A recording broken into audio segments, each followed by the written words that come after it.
जब भी हमें किसी के घर में प्रवेश करना होता है तो हम हमेशा मेन डोर से उस घर में एंटर होते हैं।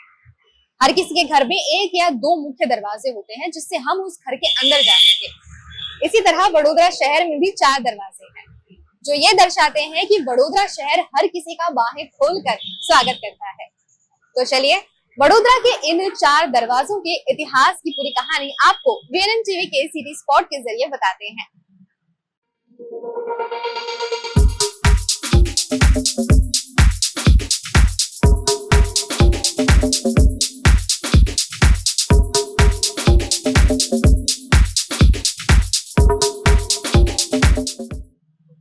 वैसे तो ये ऐतिहासिक कहानियां पन्नों में लिखी हुई हैं, लेकिन पन्नों में लिखी ये ऐतिहासिक कहानियां शहर के लोगों से अलग है।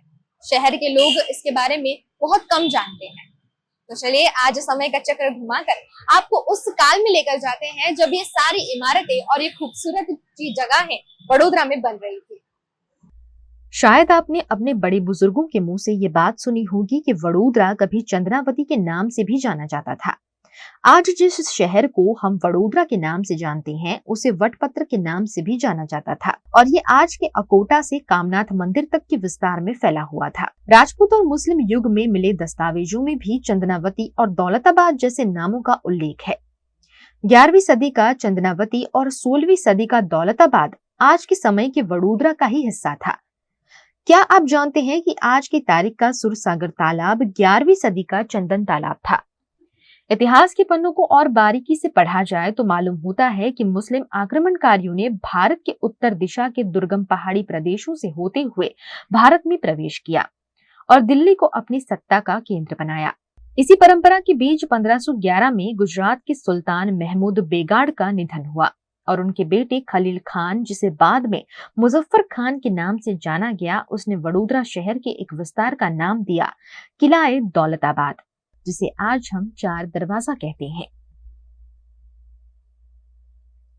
इस मांडवी इमारत के स्तंभों में एक पर एक शिलालेख में उल्लेख है कि 1736 में दामाजीराव गायकवाड़ ने शहर के केंद्र में एक बड़े चौराहे पर 25 फीट ऊंची हैदराबाद की 4 मीनारे जैसी इमारत बनवाई, जिसके बाद सन 1856 में गणपतराव महाराज ने इस इमारत पर एक और माला बनवाया जिस पर घड़ी लगाई गई। 4000 फुट के विस्तार में फैली ये इमारत सच में शहर की शोभा को बढ़ाने का काम करती है। इन 4 दरवाजों में सबसे उत्तरी दरवाजा यानी चंपानेरी दरवाजा, इस दरवाजे का नाम चंपानेरी इसलिए रखा गया क्योंकि यहाँ से सीधा सीधा रास्ता चंपानेरी की तरफ जाता है। उस वक्त में इसे महमूद बेगाड़ा द्वारा बनाया गया था। उस वक्त के गुजरात के कैपिटल सुल्तान चंपानेर उसे प्रोटेक्ट करने के लिए, किसी भी तरह के अटैक से प्रोटेक्ट करने के लिए इस दरवाजे को बनाया गया था। इस दरवाजे में और भी कई सारी इस्लामिक नक्काशी आपको देखने मिल जाएगी जो हम आपको भी बता देते हैं।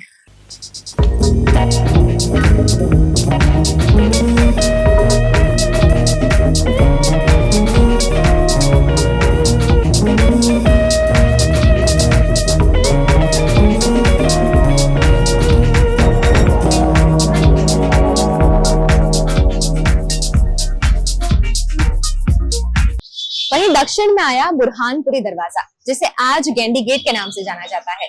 गेंडी गेट नाम इसलिए पड़ा क्योंकि मराठा काल में इस जगह पर गेंडों को बांधकर रखा जाता था।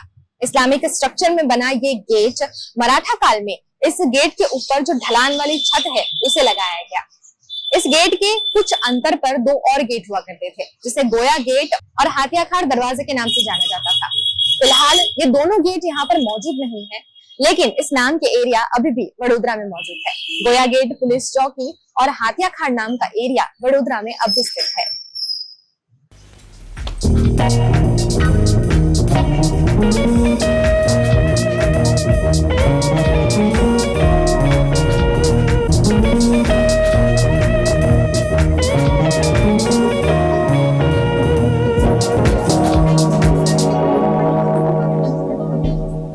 इन चारों गेट में पूर्व की तरफ आता है पानी गेट। पानी गेट नाम इसीलिए पड़ा क्योंकि यहाँ पर उस वक्त अजब और राजे लेक से लोगों को पानी की सुविधाएं मिलती थी, जिस वजह से इस गेट को पानी गेट के नाम से जाना जाने लगा। खालिल खान द्वारा इस गेट को बनवाया गया था और इसे पानी गेट के अलावा किला-ए दौलताबाद के नाम से भी जाना जाता था।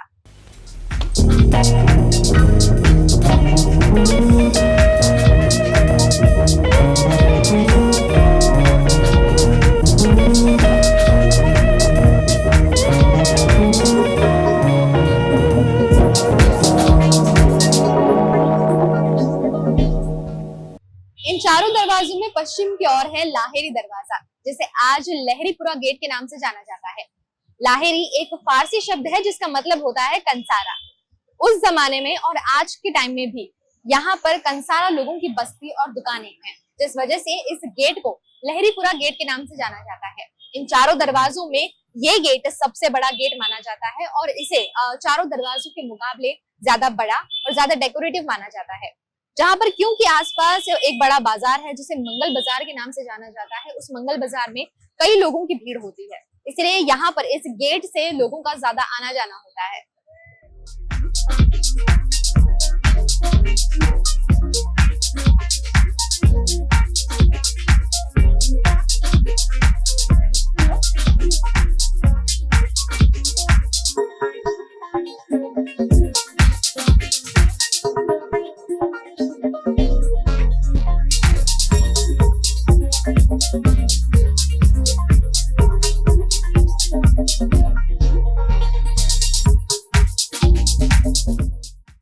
अब जब बात चार दरवाजा की हो रही हो और मांडवी का जिक्र ना हो, ऐसा कैसे हो सकता है?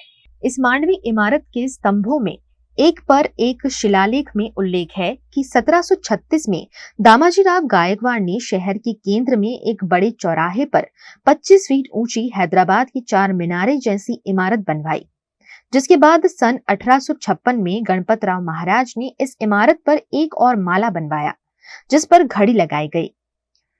4000 फुट के विस्तार में फैली ये इमारत सच में शहर की शोभा को बढ़ाने का काम करती है।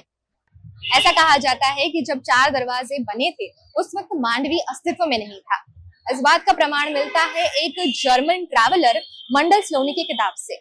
दरअसल उस वक्त ईस्ट इंडिया कंपनी की वडोदरा की कोठी का मैनेजमेंट भरूच के एक एजेंट के हाथों में था। उस एजेंट के साथ में ये जर्मन ट्रैवलर वडोदरा की विजिट पर आए थे। जब वो वडोदरा की विजिट पर आए थे तो उन्होंने एक किताब लिखी थी और उस किताब में उन्होंने चार दरवाजे का जिक्र किया था, लेकिन कहीं पर भी मांडवी का उल्लेख नहीं किया गया, जिससे यह अंदाजा लगाया जा सकता है कि चार दरवाजा के बनने के बाद मांडवी बनाया गया था।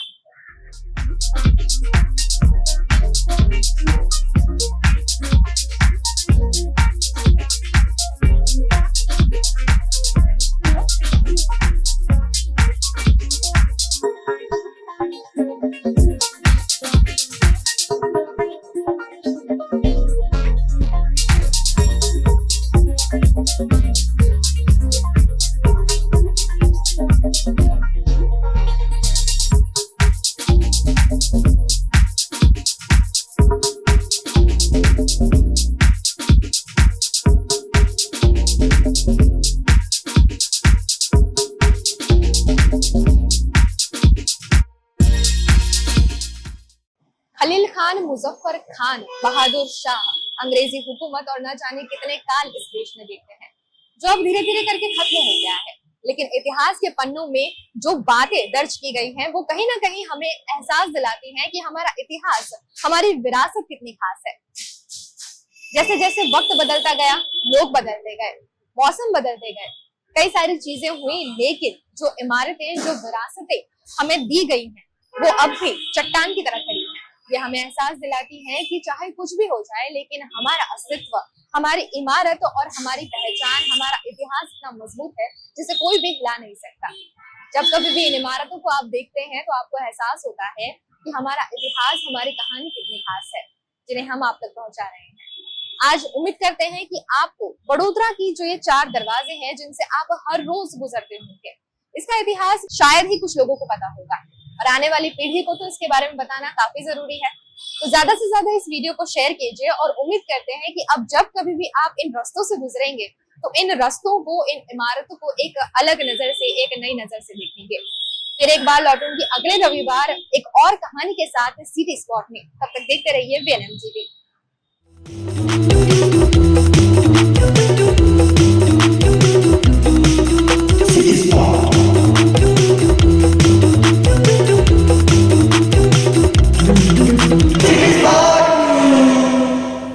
25 मई 2024 शाम 5-5:30 बजे खबर आती है कि राजकोट में आग लगी है। आग लगने की घटनाएं न सिर्फ गुजरात में, देश भर में काफी आम है। लगा था कि हो सकता है आग लगी है। कुछ ही मिनटों के भीतर ये पता चला कि ये एक भीषण अग्निकांड था। टीआरपी गेम जोन में आग लगी थी और वहां मनोरंजन के लिए आए बच्चों को मौत मिली थी। जब कारणों का पता चला कि फायर एनओसी से लेके सारी गड़बड़ियां सामने आई। हर बार जो जांच होती है उसी तरीके की जांच हुई, लेकिन इस बार क्योंकि तक्षशिला कांड को 5 साल बीत गए थे और गुजरात ने कोई सबक नहीं लिया था, गुजरात के लोगों ने कोई सबक नहीं लिया था, गुजरात की सरकार ने कोई सबक नहीं लिया था। और ऐसे में इस बार सरकार पर भी उंगली उठी, सिस्टम पर भी उंगली उठी। जो लोग फायर एनओसी के बिना अपनी प्रॉपर्टीज रन कर रहे हैं उन पर भी उंगलियां उठी। कार्रवाई हुई, पुलिस प्रशासन हर कोई अलर्ट है और आजकल जहां देखो सीलिंग की कार्रवाई चल रही है। होटल, रेस्टोरेंट, मॉल, मल्टीप्लेक्स, यहाँ तक कि ट्यूशन क्लासेस, यहाँ तक कि स्कूल, यहाँ तक कि प्री स्कूल्स, यहाँ तक कि डे केयर, यहाँ तक कि टेक्सटाइल मार्केट। सूरत का टेक्सटाइल मार्केट पिछले कई दिनों से बंद पड़ा है, व्यापार रोजगार ठप पड़ा है। कारण है फायर एनओसी नहीं है और बीयू यानी बिल्डिंग यूसेज सर्टिफिकेट जो होना चाहिए वो नहीं है। अब ये क्यों नहीं है, कैसे मिलेगा, ये सारी बातें बहुत लंबी है, लेकिन उससे जो परेशानियां आ रही है उससे कैसे सुलझाया जाएगा उस पर बात होना बहुत ज्यादा जरूरी है। वीएनएम टीवी पर आप पिछले कई दिनों से देख रहे हैं कि व्यापारी परेशान है, स्कूल के संचालक परेशान है, यहाँ तक कि ट्यूशन क्लासेस वाले परेशान है, प्री स्कूल्स बंद कर दिए गए हैं। अब लगातार मांग हो रही है क्योंकि 13 जून से नया एजुकेशनल ईयर शुरू हो रहा है। लाखों करोड़ों बच्चों का भविष्य दांव पर लगा हुआ है। क्यों? अगर स्कूल नहीं खुली, अगर क्लासेस नहीं खुले, अगर प्री स्कूल्स नहीं खुले तो ये बच्चों का भविष्य क्या होगा। आज मेरे साथ वडोदरा के प्री स्कूल एसोसिएशन के कुछ सदस्य हैं और उनसे जानेंगे कि वो किस तरह की समस्या से जूझ रहे हैं और आखिर सरकार से क्या चाहते हैं, किस तरह से ये जो समस्याएं हैं वो सुलझेगी। सबसे पहले वडोदरा प्री स्कूल एसोसिएशन के सेक्रेटरी केतन मिस्त्री हमारे साथ है। केतन सर, किस तरह की समस्याओं का सामना पिछले दिन प्री स्कूल वाले वडोदरा में कर रहे हैं? नमस्कार, मैं वडोदरा प्री स्कूल एसोसिएशन के बिहाफ में यहाँ पे हम सभी मेंबर्स आप सबसे अपील करने आए हैं, सरकार से हमारी बात शेयर करने आए हैं। राजकोट में जो दुर्घटना हुई वो बहुत ही दयनीय है एंड वो दुर्घटना में हम सभी आम जनता के साथ है। सरकार अभी जो काम कर रही है, अलग अलग एकमों को बंद कर रही है, वो सही कर रही है, परंतु हम प्री स्कूल संचालक, हमें क्या मुसीबत हो रही है, जो करंट सिनेरियो है उसमें हमको क्या तकलीफ हो रही है, वो हम आपसे रजूआत करने आए हैं। अप्रैल मंथ में हमारी स्कूल चालू हो चुकी थी और हमने स्टूडेंट्स के एडमिशन लेके जवाबदारी ले ली है। फायर एनओसी की प्रॉपर गाइडलाइन नहीं थी, फिर भी हम हमारे स्कूल में फायर सेफ्टी के सभी इक्विपमेंट्स एंड जो भी रूल्स के अकॉर्डिंगली जो भी पेपर वर्क करना है वो सब हम कर रहे हैं और हो गया है। तो उसमें हम आपसे कुछ भी ना नहीं बोल रहे हैं। सेफ्टी सलामती होनी ही चाहिए। आज इतने सालों से प्री स्कूल चल रही है, डे केयर चल रहा है, क्योंकि वो पेरेंट्स की डिमांड है। आज पेरेंट्स हम सब प्री स्कूल में अपना भरोसा व्यक्त करके उनके बच्चों को यहाँ पे एडमिशन लेते हैं और हमने पेरेंट्स का भरोसा जीता है। आज की हमारी समस्या ये है कि अप्रैल में हमने जो बच्चों को ले लिया है, एडमिशन जिनका कर लिया है, तो अभी सडनली सरकार जाग जाती है और हमारे प्री स्कूल के कुछ सेंटर्स को सील कर देती है। तो हमें उनसे वही अपील करनी है कि हमें आप थोड़ा टाइम दीजिए। अगर हमारा बिल्डिंग आपके धारा धोरण मुजब नहीं है तो हम उसको बंद कर देंगे, या तो हम उसका कमर्शियल सर्टिफिकेट आपको रजूआत करेंगे, या तो फिर नेक्स्ट ईयर से हम उसको नहीं चलाएंगे। परंतु ये जो करंट एकेडमिक ईयर है, वो करंट एकेडमिक ईयर में लाखों जो बच्चे हैं जिन्होंने प्री स्कूल में एडमिशन लिया है, इवन कई महिलाएं हैं, शिक्षिका है, केयर टेकर्स है, जिनकी रोजगारी प्री स्कूल से चलती है। So on behalf of those all मैं सबको रिक्वेस्ट करना चाहता हूं कि आप हमको ये एकेडमिक ईयर तक का समय दीजिए। एंड जो भी पॉसिबल डॉक्यूमेंट्स हैं वो हम सबमिट करेंगे ही। हमने ऑलरेडी डीओ में बाह्यदारी पत्र दिया है। मेरे साथ प्री स्कूल एसोसिएशन के एक और सदस्य हैं, उनसे भी जानेंगे कि आखिरकार किस तरह की समस्याओं से जूझना पड़ रहा है। ये समस्या सिर्फ प्री स्कूल की नहीं है, ये सारे ही लोगों की है, व्यापारियों की है, बड़े बड़े उद्योगपतियों की है, क्योंकि जो सील लगी है वो सील खुलेगी कैसे, उसकी कोई गाइडलाइन सरकार को जल्द से जल्द बनानी होगी, क्योंकि बहुत सारे दिन बहुत सारी चीजों को आप बंद कर नहीं रख सकते। ऐसे तो गुजरात का जो इकोनॉमिकल सर्कल है वो कहीं ना कहीं गड़बड़ा सकता है, और जब सारी सिस्टम गड़बड़ा जाएगी तो उसका सीधा असर लोगों पर और सरकार पर पड़ता है। हमारे साथ भारती मैम है, किस तरह की समस्याओं से आप जूझ रहे हैं? अभी जो हम लोग जो मुश्किलियां हमारे पास आ रही है ना, वो है कि पेरेंट्स ने जो भरोसा रखा है तो प्री स्कूल के बच्चों को हम स्कूल कब बुलाएंगे, फर्स्ट। और सेकंड, हमारे पास जो मुसीबत जो आ रही है कि हम जब से हमारा स्कूल कोई ना कोई स्कूल सील हुआ है तब से हर एक प्री स्कूल ऑनर कभी वीएमसी ऑफिस जा रहा है, कभी अपने बदामड़ी बाग फायर के ऑफिस जा रहा है, कई बार हम लोग डीओ ऑफिस जा रहे हैं। बट जो पर्टिकुलर गाइडलाइन होनी चाहिए प्री स्कूल के लिए वो ना पहले थी ना अभी भी हमारे पास है, और हमें पता नहीं कि फ्यूचर में हमारे पास कब आएगी। तो जब पर्टिकुलर गाइडलाइन हमारे पास नहीं है, फिर भी हम सारी बाहेंधरी पत्रक या तो responsibility as a pre school owner ले रहे हैं, तो जिन जिन की स्कूल को सील किया गया है वो प्री स्कूल को क्यों टाइम ना देते हुए उनकी सील को ओपन नहीं किया जा रहा है? क्यों? क्योंकि अभी हमारा जो बच्चों के आने का, जैसे सबने बोला है कि 13 जून से रीस्टार्ट होने वाला है, सारे शैक्षणिक संस्थाओं 13 जून से स्टार्ट हो रही है। तो हमें एक अपील करनी है गवर्नमेंट से, हमारी ये रिक्वेस्ट है कि आपने जो भी रूल्स और रेगुलेशन फ्यूचर में भी आप दोगे, हम करने के लिए रेडी है। बट हमारी ये शैक्षणिक इंस्टीट्यूशन जो ओपन होने वाली है, प्लीज उसको रिक्वेस्ट है, हमारी सब वीपीए कमेटी मेंबर्स से रिक्वेस्ट है, प्लीज उसको इस वीक में कोई ना कोई आप सॉल्यूशन लाए और हमें एटलीस्ट हमारी ऑफिस में जाने दीजिए, या तो जिनकी भी स्कूल सील हुई है नहीं भी हुई है उनको थोड़ा टाइम दीजिए ये सारी चीज़ करने के लिए। और यहाँ पे जो मेन मुद्दा है वो हमारे बच्चों का है। यहाँ पे हम प्री स्कूल ऑनर्स चलो 2 महीने भी डिले करें, बट बच्चों के एजुकेशन क्या है वो हमें गवर्नमेंट से ही आंसर मिल सकता है। कि हाई कोर्ट से किसी ने आपको एक समन्स दे दिया, हाई कोर्ट से आपको एक अपील दे दी, और उसी के बिहाफ में आप कोई भी रीजन से प्री स्कूल ऑनर के पास बहुत सारे सर्टिफिकेट होने के बावजूद भी वो सील कर रहे हैं, और कोई प्री स्कूल तो स्कूल पे है ही नहीं, उनको बोलने का मौका ही नहीं दिया है, उनको अपनी बात रखने का मौका नहीं दिया है, और रात को आके या तो इवनिंग में आके वो वहाँ पे सील लगा के चले जाते हैं।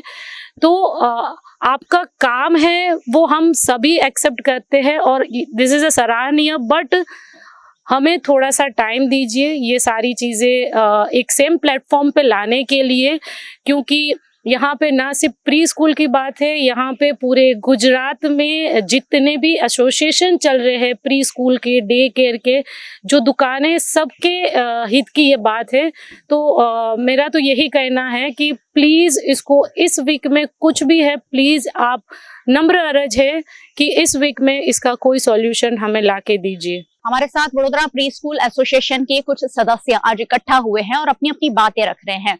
सीधा उनका कहना है कि हम सरकार को सपोर्ट करने के लिए तैयार है, कोऑपरेट करने के लिए तैयार है, जो भी गाइडलाइंस है फॉलो करने के लिए तैयार है, लेकिन हर चीज के लिए वक्त चाहिएगा, और ना सिर्फ इनको वक्त चाहिएगा, सरकार को भी तो वक्त चाहिएगा। अगर सारे ही लोग प्री स्कूल से लेकर जो दुकानें बंद है, मल्टीप्लेक्स बंद है, मॉल्स बंद है, उन सभी को एक गाइडलाइन के तहत ही तो खोला जाएगा, और वो गाइडलाइन जो है, जो सर्टिफिकेट उनके पास नहीं है, वो एप्लीकेशन करनी होगी और गवर्नमेंट को उन्हें प्रोवाइड करना होगा। ये सारी चीजें उनके लिए कुछ ना कुछ जल्द से जल्द सोचना होगा, क्योंकि बहुत सारे दिन आप स्कूल बंद नहीं रख सकते, बहुत सारे दिन आप दुकानें बंद नहीं रख सकते, सारी सिस्टम पर असर हो रहा है। ऐसे में सरकार सीलिंग की जो आदेश हाईकोर्ट ने दिए हैं, हाईकोर्ट ने जांच के आदेश दिए हैं, लेकिन बहुत जगह ऐसा हुआ है कि कोई जांच नहीं हुई है, कोई पूछताछ नहीं हुई, बंद स्कूल को सील लगा दिया है। उनके पास बीयू सर्टिफिकेट है कि नहीं, उनके पास फायर एनओसी है कि नहीं, वो पूछने की या जांच करने की तफ्तीश नहीं ली गई है। ऑर्डर इतना स्ट्रिक्टली फॉलो हो रहा है कि सब कुछ बंद कर दिया गया है।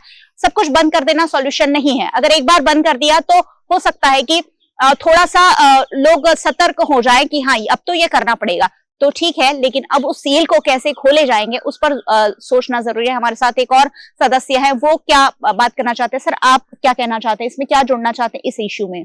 हम एवरी डे सारे प्री स्कूल के जो एसोसिएशन के मेंबर्स हैं, हम इकट्ठा होते हैं और हमारे हिसाब से जो गवर्नमेंट ने जो स्टेप्स लिए हैं सिक्योरिटी के लिए, बच्चों की सेफ्टी के लिए, उसको प्रायोरिटाइज किया है, वो बहुत अच्छा है और बहुत ज़रूरी भी है। हम उसमें एग्री करते हैं। बट जैसे सर ने बताया कि फायर सेफ्टी के जो कंसर्न्स है, हमारे जो इक्विपमेंट्स है, वो ऑलरेडी हमने उसका काम स्टार्ट कर दिया है और बहुत सारे प्री स्कूल्स में ऑलरेडी काम हो भी गया है। जो दूसरा है बीयू, उसके लिए भी हमने प्रोसेस जो है वो आगे कर दी है। अभी जो हमारे सेंटर्स जो बंद है उसमें जो है डे केयर भी हम चलाते हैं प्री स्कूल के साथ साथ।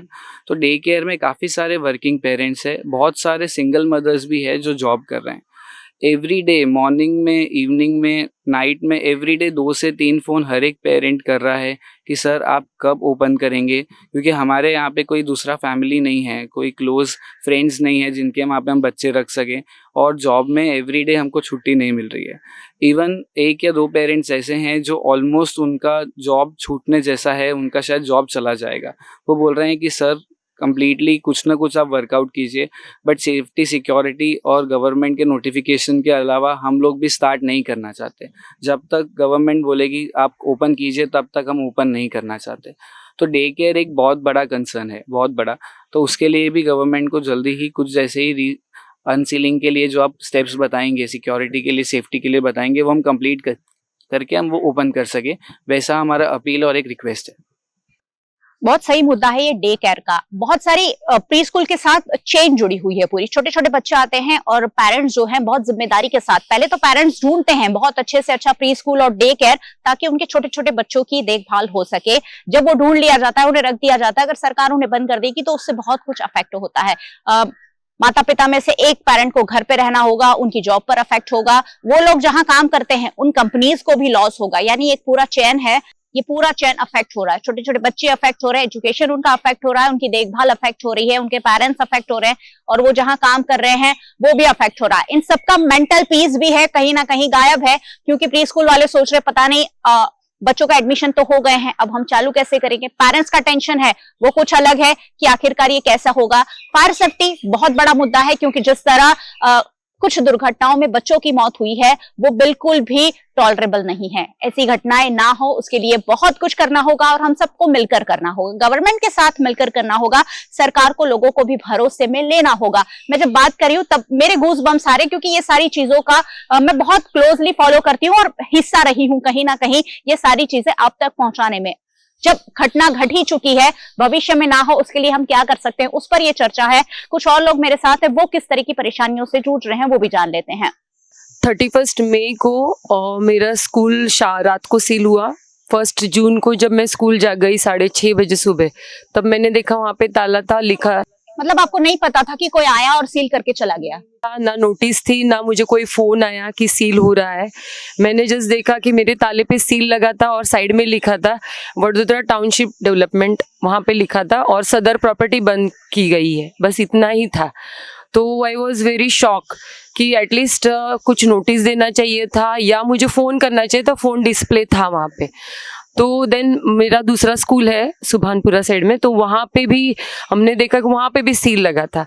मेरे सामने दूसरा एक स्कूल है, मैं नाम नहीं लेना चाहती हूँ, लेकिन दूसरे स्कूल है वो खुले हैं, ठीक है। तो इट वाज शॉक कि ये क्या हो रहा है। पे कुछ स्कूल ही, जैसे वडोदरा में 4 जोन में 25 प्री स्कूल है जो सील हुई है, लेकिन टोटल अगर देखा जाए तो it is around 400 pre schools, तो सब में नहीं लगी है। तो why they had targeted few schools, I don't know. is it done randomly or what, I don't know. Then it was shock. I went to this one same day Saturday, I went there on 1st June town planning office. वहाँ पे मैं जाती हूँ, वहाँ पे मैं पूछती हूँ ऑफिसर से. देन मैंने कहा कि ये फायर चाहिए उनको ना. फायर अगर मुझे लगाना है, फायर एक्सटिंग्विशर, तो आप सील तोड़ोगे तो ही मैं कर पाऊंगी ना. डॉक्यूमेंट सब कुछ हमारा अंदर है. तो ही सेड आप ये 3 चीज़ें मुझे दो, फायर एनओसी दो, रजा चिट्ठी दो और नक्शा प्लान. ये 3 चीज़ें उन्होंने लिख के दिया. मैंने बोला okay fine. Then I said okay. फिर मैंने फायर एक्सटिंग्विशर से बात किया तो फायर ऑफिस में चली गई बदामड़ी बाग. उनका ऐसा कहना है कि 9 मीटर से ओछा प्रॉपर्टी है तो आपको फायर एनओसी हम देते ही नहीं है, ही टोल्ड. तो मैंने बोला कि कैसे. तो उन्होंने गांधीनगर का मुझे ये दिखाया जिसमें क्लियर कट लिखा है कि 9 मीटर ओछे में फायर एनओसी नहीं लगता है. ठीक है. फिर मैंने अपनी तरफ से प्राइवेट एजेंसी से 6 kg के 2 और CO2 लगाया. वो 1 kg का नहीं चाहिए, मतलब नहीं चाहिए तो रख दिया. फिर उन्होंने भी मुझे एक लेटर दिया जिसमें लिखा था 9 मीटर के ओछो. वो भी लिखा है कलम कि वो नहीं लगता है एनओसी, बट फिर भी हम प्रिकॉशन के तौर पे 6 kg के 2 और CO2 लगा रहे. ठीक है. वो लगाया, उसका मैंने सर्टिफिकेट लिया. फिर उन्होंने ऐसा आया कि प्रॉपर्टी के डॉक्यूमेंट्स चाहिए. जैसे उन्होंने बोला था नक्शा प्लान और रजा चिट्ठी. मैंने मेरे जो ओनर है, मेरा रेंटल प्रॉपर्टी है, उनसे वो चीज़ लिया. फिर उन्होंने ये कहा था कि 300 के रुपीज़ के स्टैम्प पेपर पे आप हमें लिख के दो कि सब डॉक्यूमेंट हम आपको देंगे. फिर फर्स्ट मैं सैटरडे को गई. उसके 2 दिन बाद मैंने एफिडेविट करके वो उनको दिया, सबमिट किया. फिर मैंने पूछा कि सर कब खुलेगा. तो उन्होंने कहा कि अभी तो सील हो रहे हैं, थोड़ा रुको, बाद में हम खोलेंगे. मैंने बोला ओके. फिर मैं ये मेरे प्रॉपर्टी ओनर से डॉक्यूमेंट लेके फिर से परसों गई थी, वो उनको सबमिट किया. कल वापस मैं गई थी वहाँ पे उनसे बात करने के लिए. कल मुझे फिर से नोटिस मिला, इसीलिए मैं गई, क्योंकि उन्होंने जो 3 चीज़ें बोली थी मैं सबमिट करके आई, एफिडेविट में सबमिट करके आई. फिर भी मुझे कल नोटिस मिला मेरे हाथ में. उसमें लिखा है कुछ और 2 चीज़ें लिखी है अभी उसमें, जिसमें BU है और स्ट्रक्चर सेफ्टी का सर्टिफिकेट है. प्रॉब्लम ये है, तो मैंने वो TO उधर पूछा टाउनशिप ऑफिस में कि सर वो फायर एनओसी नहीं दे रहे. तो बोले उनसे आप लिख के लाओ. मैंने बोला वो लिख के नहीं दे रहे हमें, आप ये गवर्नमेंट का मामला, आप उनसे डायरेक्ट बात करो. फिर उन्होंने कहा कि प्री स्कूल का गाइडलाइन आएगा, मीटिंग्स है. तो मुझे ये कहना है कि जब गाइडलाइंस ही नहीं है, प्री स्कूल कोई गवर्नमेंट से ऑथराइज हुआ ही नहीं है. लास्ट ईयर ये बात चली, पेपर में आई कि गवर्नमेंट के साथ रजिस्ट्रेशन होना है प्री स्कूल को. तो उसका भी हम गए DO ऑफिस में. उन्होंने बोला अभी तो कुछ पोर्टल चालू नहीं है. अभी ये साल आया है कि February 25 तक गवर्नमेंट के साथ आप रजिस्ट्रेशन करो. यस, February 2025 तक हम गवर्नमेंट में रजिस्ट्रेशन कर सकते हैं, लेकिन उसका भी क्लियर उधर भी कैसे करना है वो नहीं है. बिल्कुल बिल्कुल. तो आप देखिए कि प्री स्कूल खोलने के कोई सही गाइडलाइंस नहीं है. फिर भी प्री स्कूल्स बहुत सारे चल रहे हैं, वहां सारे बच्चे पढ़ रहे हैं. कहीं ना कहीं इस पर भी तो पहले से ही ध्यान देना चाहिए था. अगर नहीं दिया गया है तो अब दे दीजिए. और अब जब प्री स्कूल चल ही रहे हैं, सालों से चल रहे हैं, बहुत सारे बच्चे उसमें पढ़ रहे हैं, तो उनके लिए गाइडलाइन रेडी करनी होगी और उन्हें सपोर्ट में लेके उन्हें सारे सर्टिफिकेट प्रोवाइड करनी होगी. क्योंकि कोई भी ये तो नहीं कह रहा है कि हम फायर एनओसी नहीं लेना चाहते, कोई ये नहीं कह रहा है कि हम BU सर्टिफिकेट नहीं लेना चाहते हैं. वो चाहते हैं, बशर्ते आप उन्हें दें, यानी सरकार उन्हें प्रोवाइड कराए. और सरकार को भी इसके लिए टाइम चाहिएगा, प्री स्कूल के जो लोग हैं उन्हें भी टाइम चाहिएगा. तो ये जरूर कहना होगा. अभी मेरी स्कूल है, अभी कमर्शियल टैक्स यूजुअली सारी प्री स्कूल्स पे कर रही है. That is we are using is as a business. So government को हमें सामने से ये सर्टिफिकेट देना चाहिए, या we are getting the commercial tax, then you should, yeah, that is we shouldn't run for that BU and all that.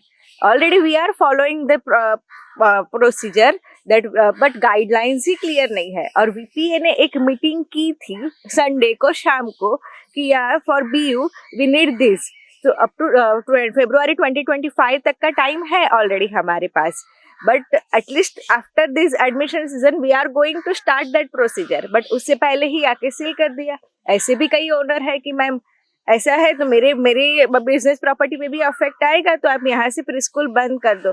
तो 20 days में हमें प्री स्कूल खाली करके अल्टरनेट सॉल्यूशंस ढूंढने पड़े हैं. And I am facing the same situation. अब और लैक्स ऑफ रुपीस का इन्वेस्टमेंट वेस्ट जा रहा है. मेरे सारे पेरेंट्स को ये जानना है कि कब तक स्कूल्स खुलेगी, क्योंकि हम guidelines, parents are also know के कोई गाइडलाइंस ही नहीं है। ऑल आर वर्किंग पेरेंट्स, उनको भी ये दिक्कत हो रही है कि बच्चों के स्कूल हो, शेड्यूल्ड हो, क्योंकि बच्चे घर पे भी अभी समर्स में परेशान कर रहे होंगे, सबके डिफिकल्टीज इश्यूज होंगे। अपार्ट फ्रॉम दैट जो गवर्नमेंट हमारे पास सर्टिफिकेट्स मांग रही है, जो भी सब कुछ मांग रही है, वो सभी चीज़ हम प्रोवाइड करने की कोशिश कर रहे हैं और प्रोसीजर हमारा चालू भी है। दूसरी चीज़ जो हम सारी प्री स्कूल्स जो है वो रेसिडेंशियल एरिया में चलती है, सो उन सब में बीयू में टाइम लगता है। So we are asking for the time, और पेरेंट्स को भी ये पता है कि जो सारा प्रोसेस है उसमें बहुत टाइम लगता है, तो इतने सारे टाइम तक हम प्री स्कूल्स बंद नहीं कर सकते। बच्चों के स्टडीज पे, एजुकेशन पे, फिजिकल डेवलपमेंट, मेंटल डेवलपमेंट, सब चीज पे अफेक्ट हो रहा है। सो दे आर ऑल्सो क्यूरियस कि हम कब तक ये सब शुरू करेंगे। चलिए, समस्याएं बहुत सारी है, उसका सॉल्यूशन क्या होगा, ये प्री स्कूल वालों को विश्वास में लेकर गवर्नमेंट को, यहाँ के पालिका को आगे बढ़ना होगा, क्योंकि बहुत सारे लोगों का भविष्य एक साथ जुड़ा हुआ। मैंने जैसे कहा कि चेन है, छोटे बच्चे तो है ही, उनके साथ प्री स्कूल के ओनर्स जुड़े हुए हैं, उनमें बहुत सारे लोग काम करते हैं, पेरेंट्स जुड़े हुए हैं, बच्चों का भविष्य सीधा सीधा कहीं ना कहीं दांव पर लगा हुआ है। ऐसे में सर, एज अ कंक्लूजन क्या कहना चाहते हैं, ये जो पूरी सारी बातचीत हमने की उसमें? इन कंक्लूडिंग मैं इतना ही कहना चाहूंगा कि अभी जिनकी स्कूल्स सील हुई है एंड जो एडमिशन लेके बैठे हैं, तो उनका जो स्कूल है वो आप ओपन कर दीजिए और हमको करंट एकेडमिक ईयर तक का टाइम दे दीजिए। रही बात सेफ्टी सिक्योरिटी की, वो उसमें जो भी डॉक्यूमेंटेशन करना है एंड जो भी करना है उसके लिए हम रेडी हैं। और वडोदरा प्री स्कूल एसोसिएशन के बिहाफ में हम सभी मेंबर्स का सरकार से, वीएमसी से वही रिक्वेस्ट है कि प्लीज़ आप हमारा जो पेन है वो समझिए, और हम आपके जो भी आपका जो भी गाइडलाइन है उसको फॉलो करने के लिए रेडी है। सिस्टम कभी सिर्फ सरकार नहीं होती, सिस्टम वो होती है सरकार से सीधे सीधे जुड़े लोग होते हैं। तो लोगों को विश्वास में लेकर सरकार को आगे बढ़ना होगा। सरकार नियमों का पालन कर जिसके लिए रही है वो नागरिक है, गुजरात के नागरिक है, देश के नागरिक है, जिनके लिए फायर सेफ्टी से लेकर सारी चीजें सुनिश्चित की जा रही है, ताकि आने वाले दिनों में हमें कोई बड़ी दुर्घटना का भोग ना बनना पड़े। इस सिस्टम को साथ मिलकर हमें सुधारना होगा। अगर साथ मिलकर नहीं सुधारा गया तो शायद फिर से ऐसे ही सिस्टम चालू हो जाएंगे। प्री स्कूल कहीं ना कहीं किसी भी वजह से खुल जाएंगे, लेकिन एक पूरी सिस्टम के तहत अगर हम फॉलो करेंगे, उन्हें सर्टिफिकेट जो चाहिए हैं वो प्रोवाइड किए जाएंगे कि आपको ये सर्टिफिकेट कंपलसरी है, हम दे रहे हैं। जब आप सील लगाने उनके प्रीमाइसेस में जा रहे हैं तो सर्टिफिकेट देने भी जा सकते हैं, नहीं भी जाए तो वो लोग भी आकर लेने को लिए तैयार हैं, लेकिन सारी चीजों को एक साथ मिलकर सुलझाना होगा। और उसके लिए ना सिर्फ प्री स्कूल एसोसिएशन को, ना सिर्फ व्यापारियों को, ना सिर्फ उद्योगपतियों को, सरकार को भी टाइम चाहिए, सरकार की सिस्टम को भी टाइम चाहिए। तो ये सारा टाइम देना होगा और एक बेहतरीन फायर सेफ्टी की सिस्टम हमें पूरे गुजरात में सुनिश्चित करनी होगी, क्योंकि बार बार दुर्घटना, ना सिर्फ फायर सेफ्टी, बहुत सारी चीजों, ये अगर हरनी बोर्ड दुर्घटना की बात की, वहां कोई फायर एनओसी की बात नहीं आई थी, वहां कोई और तरह की लापरवाही थी। तो पूरे सिस्टम को सुचारू साथ मिलकर करना होगा, सरकार को करना होगा, सरकार के अधिकारियों को करना होगा, कर्मचारियों को करना होगा और सरकार के साथ जुड़े हुए नागरिकों को करना होगा। एक एक नागरिक को अपनी जिम्मेदारी समझनी होगी कि फायर सेफ्टी हमारे लिए कितनी जरूरी है, क्योंकि जब तक खुद के बच्चे नहीं अफेक्ट होते शायद कोई उस चीज की गंभीरता को नहीं समझ पाता है। लेकिन आज जब सारी चीजें बंद हुई है, मुझे लगता है लोग भी सुधरेंगे और लोग भी बिना फायर सेफ्टी के, बिना सर्टिफिकेट के जो भी प्रीमाइसेस रन कर रहे हैं उसे भी कहीं ना कहीं एक बहुत बड़ा झटका सरकार ने जब दिया है, तो सरकार ही अब मिलकर इन पूरी सिस्टम को सुचारू कर दे।